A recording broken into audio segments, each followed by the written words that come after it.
3 ways to come up with an idea for a disruptive product. We'd all love to have that big idea that makes us rich. Imagine if you were the person who invented Velcro or Post-it notes. With a simple mechanical solution, you could change your life, while also making life easier for millions of people around the world. Not only would your own day-to-day life become much happier and easier, millions of dollars will do that, but you'd get to enjoy the incredible sense of accomplishment that only comes from doing it on your own. But can you force an idea to come? How do you encourage that spark of inspiration? Here are a few experiments you can use to trigger that next big idea. 1. Think about things that frustrate you. In business, this is called a process fix. It involves looking at the routine activities of that organization and then seeing where that routine could be improved upon. The thing is, you can also apply the notion of the process fix to real life. That might mean making it easier to open cans, making toothbrushes last longer, or defrosting the car more efficiently. In other words, ask yourself what you find to be regularly frustrating, and then challenge yourself to come up with a solution in product form. Chances are that if you could benefit from it, so too could other people. 2. Combine 2 useful products. They say there is no such thing as a completely novel idea. That instead, the closest thing is to combine 2 existing ideas into something new.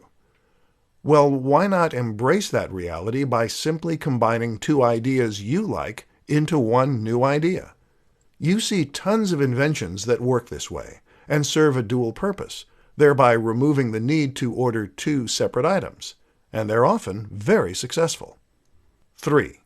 Go for the next big thing. Many of us dream of products we wish existed, but which we know are impossible to make. Often, a good way to come up with a great idea is to look at those ideas and then try to make them more realistic. How can you take an idea that's impossible and create the next best thing using the realistic resources you have available to you? Often what you'll find is that you can get much closer to fulfilling the original brief than you probably expected. 4 innovative businesses you can learn from. Not every new business idea needs to be truly original. You can actually create a very successful business using only tried and tested formulas, and not even venture out that much into the unknown. In fact, this is sometimes the safer bet when it comes to creating a new business model. The problem is that it takes a truly innovative business idea if you really want to take the world by storm. If you're just happy to make a little money, then sure, something basic and already proven will work fine. But if you're looking to become a billionaire who forever changes the status quo, then you will need to come up with something completely new. Let me share 4 examples of companies that have done that in exciting ways. 1. Facebook. Facebook completely changed the way that we interact with one another, the way we stay in touch with friends, and the way that we make new acquaintances. The idea of a social network is not new, of course, but it was the countless smaller ideas that Zuckerberg and the team implemented that really changed things up and ensured that the site was a massive sensation. 2. Uber. Uber is an example of a company that makes use of the sharing economy.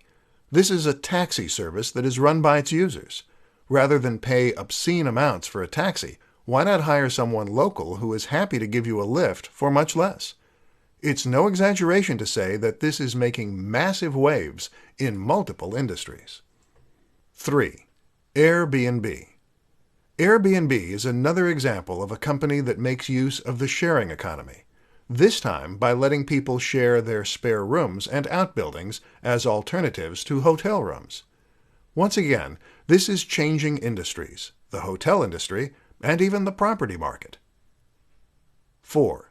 Nintendo. The House of Mario is a company that is constantly innovating, whether it's with motion controls or new gameplay mechanics. The latest innovation, of course, is the Nintendo Switch, which combines the company's portable and home consoles into a single machine. The appeal is the option to take AAA titles on the go with you, but then be able to play them on the big screen when you get home. It's early days yet, but so far the signs are very positive, and the company has sold more units than any other console at this stage in its life. In other words, you don't have to be a young, hip startup to innovate. 4 ways to make your Kickstarter campaign more successful. These days, coming up with an idea for an invention and then planning on selling it is always going to mean making a trip to Kickstarter. Kickstarter is the preeminent crowdfunding site, which means it's a platform on which you can announce an idea for a product and then see if there is a desire for that product. If so, then viewers can become backers and help fund the project, eventually receiving the resultant product at the end as a thank you. This means you no longer have to find an angel investor and give away shares of your business, and you no longer have to remortgage your house and pin all your hopes on a crazy idea. But going on Kickstarter is not a guarantee of success. In this presentation, we'll take a look at how you can help ensure a positive outcome for your product. 1. Make a great video. The most important aspect of your product page is to make a stunning video. This needs to demonstrate all the best qualities of your product, and it should have high production values, which will help make you appear more professional and capable. Invest in a good camera and editing software, and if you don't have the knack, hire someone who does. 2. Offer exciting incentives.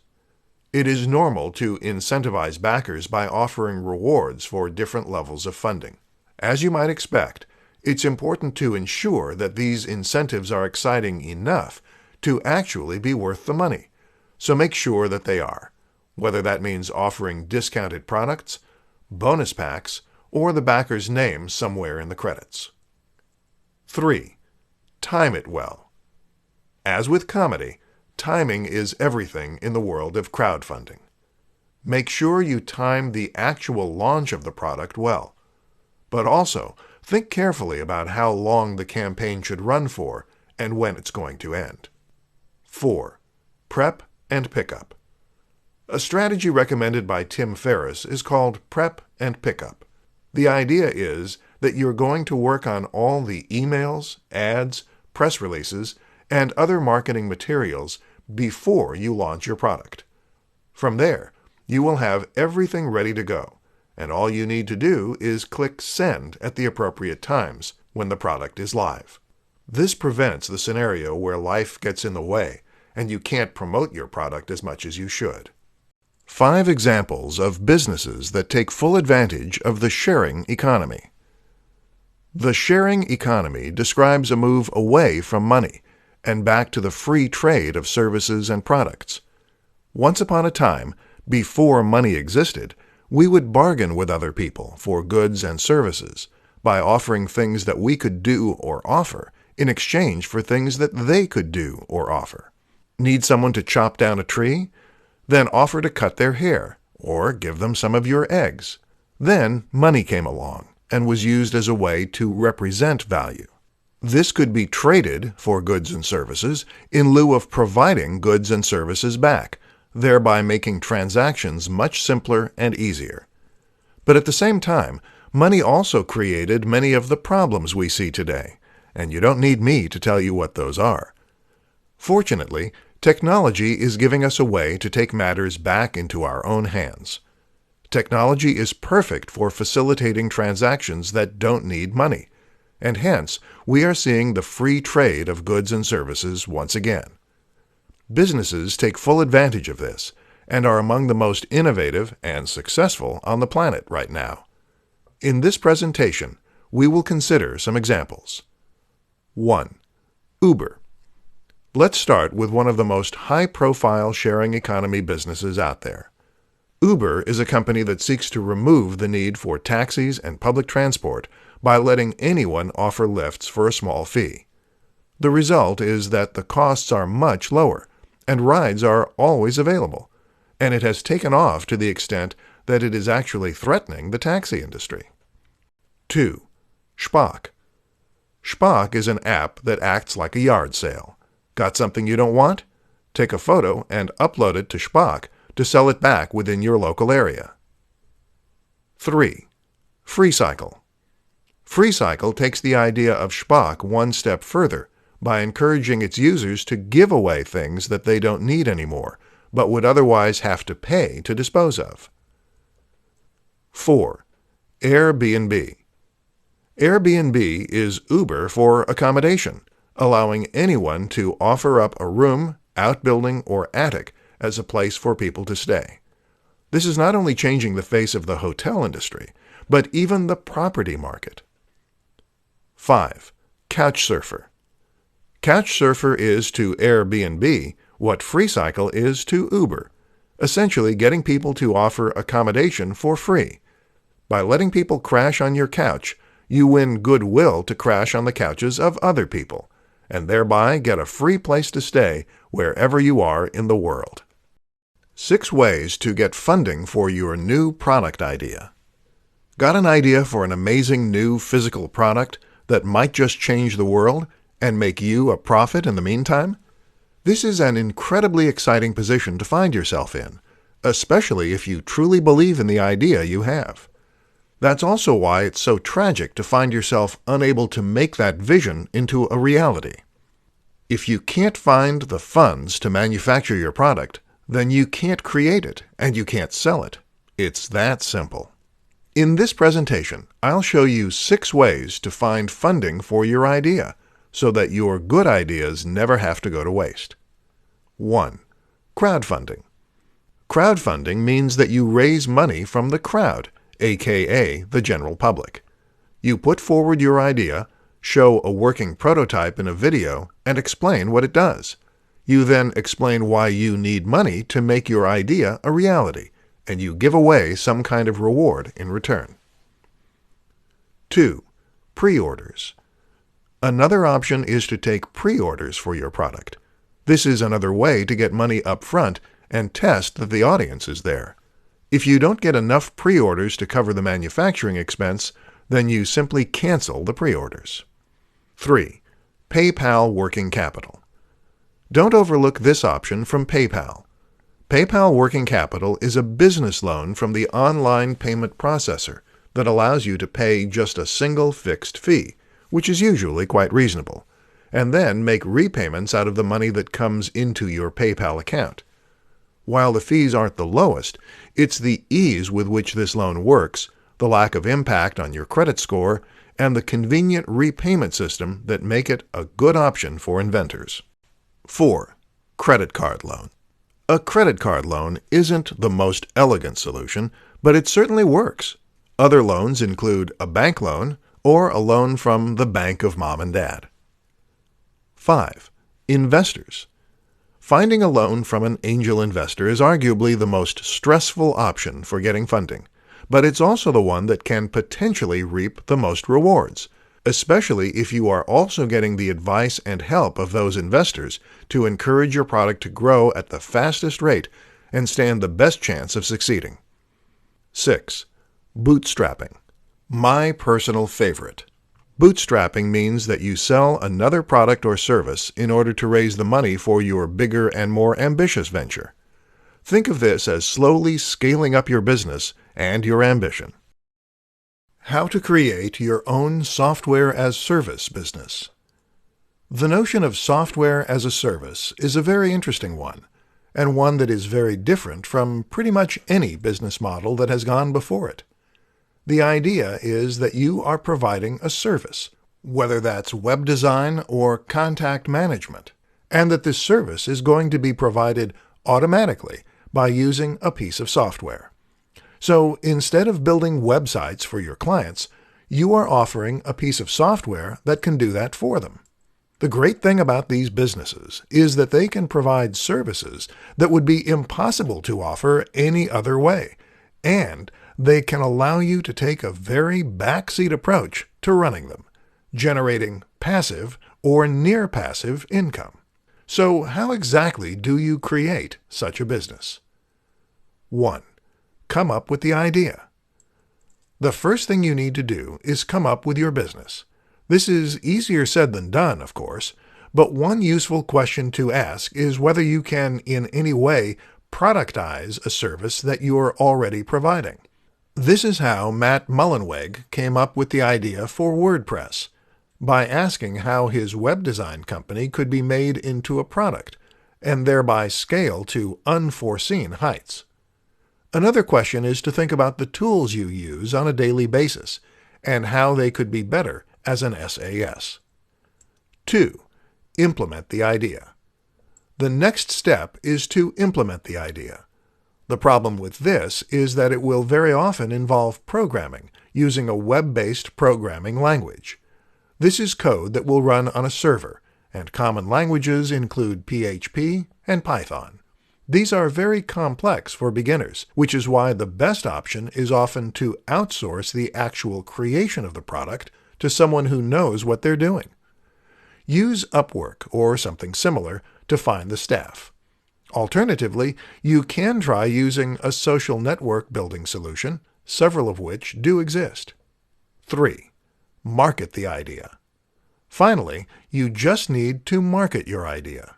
A good place to start is with your existing client list, if you have one, and from there, you can try building an email list as you would for any service. Often, SAS means B2B, but not always. Otherwise, you can try using advertising and more traditional means of internet marketing. Invest the profits you make into more advertising to scale up your business, and then watch as it grows. How to find a need in a market and fill it. One of the best ways to come up with a successful business model, whether it's for a product or a service, is to find a simple need in a market and then fill it. In other words, what do people want that they don't have, and how can you satiate that need for them? If you can do this, then you'll be able to clearly communicate the value you offer and theoretically see a lot of sales as a result. In this presentation, we'll look at some ways you can identify those needs and fulfill them. 1. Look at existing products. One way to find a gap in the market is to look at the existing products in that space. What you'll likely find is that a few companies have got the niche stitched up, but that there is still room for improvement and still room for new products. Ask yourself, who are these products not catering to? What don't these products do that could be useful? 2. Look for pain points. They say that a good writer should always write what they know. Likewise, a good business strategy is to always stick with industries and niches that you understand. In other words, when you choose what you want to make or offer, it is best to choose something that you understand, rather than something that you've never used or experienced yourself. This way, you can think back to your own personal experience of that thing and ask yourself what could have been done better. Or if there is a product or service you use every day and it fails, ask yourself how that product could have been made any better. Is that something you can fix? 3. Survey the market. Another simple way to find things that aren't out there is to survey the intended market. In other words, ask the people you're selling to what they would like to see more of and where they feel their needs aren't being met. 4. Consider smaller cross-sections. Speaking of the market, have a think about who the market includes and whether there is a group within that market which has distinct needs not felt by the rest. Maybe people who work night shifts could benefit from a twist on an existing product, or people with a certain disability. All these strategies can be fantastic ways to find new business opportunities. But remember that what made Steve Jobs so innovative and successful was his ability to anticipate what the market needed before the market knew itself. How to market your new disruptive idea. Got a new idea for a product or service that is going to be truly disruptive and change the way we see the world? Great.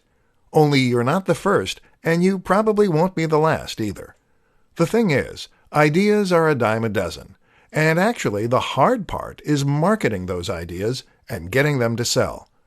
That's where the marketing part comes in, and that's the difficult part. Unfortunately, it's even harder in many cases when your idea is exciting and new. Why? Because there is less point of reference and less context that you can use to explain your idea. So how do you get the word out about your new concept? Let's look at some options.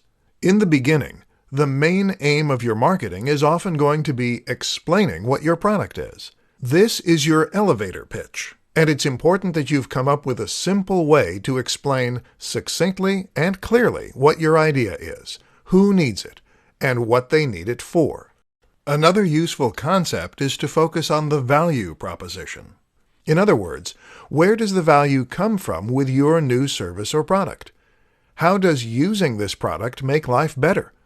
Will your users be richer? Will they have more fun? Or will it improve their health?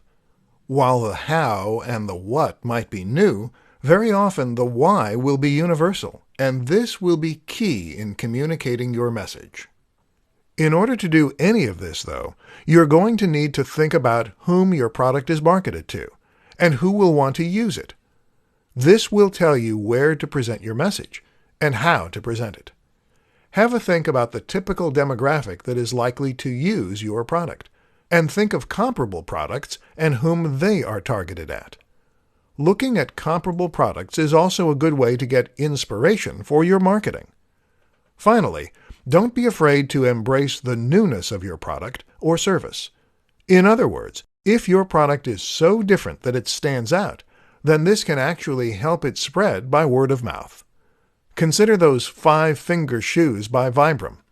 These drew the eye so much that they practically marketed themselves. How can you get people talking about your brand? How to test an idea before bringing it to market. One of the worst things you can possibly do as an entrepreneur or any business person is to invest a huge amount of time and money into an idea that doesn't have an audience. If you spend thousands of dollars or countless hours developing a product that no one buys, then of course it is going to be money down the drain. And of course that may sound obvious, but it is an unfortunate reality that happens far more frequently than you might think. The problem is that we will often assume that because we want a certain product, that there must be market demand for it too. Or because something has been successful in the past, it will likely be successful in the future. This is not the case, however, and if you want to ensure your product will be successful, then there are some different precautions you need to take. In this presentation, we'll learn what those are. 1. Validation. In business terms, we call what we just described validation. The aim is to validate an idea for a product or business, and then test if it really has appeal. One way of doing this is to try selling the product or service before it's finished. You can do this by offering a beta test of sorts, by taking pre-orders, or even by having a sales page that informs the buyer you're out of stock only once they try to make a purchase. This is important because very often people will say they're interested in an idea, but they're not necessarily willing to pay for it. To test if your idea truly has legs, you really need your audience to put their money where their mouth is. Then you can calculate how much money you would have made and whether or not that would have been enough to make the work worthwhile. 2. Fail fast. A similar approach is to invest as little time and money into an idea as possible, but still release the product or service. This way, you can then start selling it as quickly as possible and testing to see if there's an audience there. If the product sells as is, called an MVP or minimally viable product, then you can invest more time in developing it and marketing it. If not, you move quickly on to the next project. Hence, fail fast. Top mistakes that new entrepreneurs make. Got a big new idea? Great. In all likelihood, you're probably extremely excited to bring it to market, whether it's some kind of service or some kind of physical product. Either way, though, you are now at a crossroads. People have amazing ideas all the time, but it is rare that they actually do anything useful with those ideas. All too often, those ideas don't come to anything because the person with the said idea never takes a chance on it, or because they go about it in the wrong way. Here are some of the most common mistakes that have robbed the world of truly incredible ideas, and what you can do to prevent the same fate happening to your own innovations. 1. Not validating the idea. Validation essentially means testing that there is an audience for a product or service. Having a great idea is one thing, but having a great idea that will sell is another. And if you want to make this a business, then you need to be able to sell it. To find out, you need to do some kind of trial run. This could mean selling a beta version, taking pre-orders, or running a Kickstarter. Anything, as long as you are actively testing to see if the demand is there. 2. Not getting help. Too many inventors and innovators want to do everything themselves. Want to make a website? Then perhaps you think you have to create the logo yourself and learn HTML and Python. No. The way real professionals do it is to always outsource the most difficult parts of the process. This will save you time, and it will also result in a more professional final product, because it will be built by people who do this stuff for a living. 3. Not telling anyone the idea. Why don't entrepreneurs get help? Often it's because they don't want to tell people their ideas. Well, that makes it very hard indeed to get funding or even advice. If you're serious about your idea, then you need to start talking about it as soon as possible. Don't worry about people stealing your ideas. Either they have their own ideas, or they don't have the means to do anything about your idea. The best way to protect an idea is to do it first and to do it best. In other words, stop making excuses and just do it.